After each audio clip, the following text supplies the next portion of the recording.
नमस्कार, आप देख रहे हैं कच्चा चिट्ठा। मैं हूं आपके साथ प्रीति रघुनंदन। रूस और यूक्रेन की जंग पहले ही बाइडेन के लिए एक सिरदर्द है और अब अचानक एक और मुसीबत का बम अमेरिका के सिर पर फूट गया है।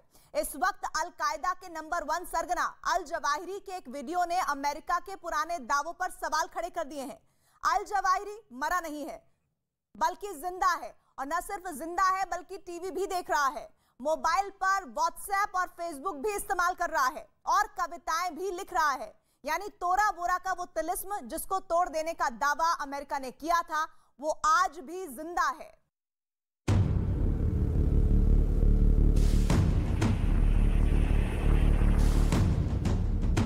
तोरा बोरा दुनिया की वो सबसे खौफनाक पहाड़ियां जहां दुनिया के सबसे खूंखार आतंकवादियों के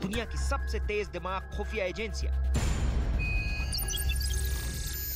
इन्हीं पहाड़ियों के जाल के बीच में अयमान अल जवाहिरी के ठिकाने को कई सालों तक ढूंढती रही। 1, 2, 3 अल जवाहिरी के ऐसे कितने ही ठिकानों पर आसमान से निगाह रखी गई। अमेरिका ने मान लिया और दावा कर दिया कि अल जवाहिरी तो मर चुका है, लेकिन अल जवाहिरी मरा नहीं है। अल जवाहिरी जिंदा है, और न सिर्फ जिंदा है, वो तोरा बोरा जैसी ही किसी पहाड़ी की गुफा में छुपकर या अपने किसी गुप्त ठिकाने पर टीवी देख रहा है, मोबाइल देख रहा है। सोशल मीडिया और टीवी पर भी अल जवाहिरी की नजर भारत पर है, भारत के एक राज्य पर है जिसका नाम है कर्नाटक। और कर्नाटक के मंड्या की उस लड़की का अल जवाहिरी फैन हो गया है जिसने अल्लाहू अकबर का नारा लगाकर हिजाब का समर्थन किया।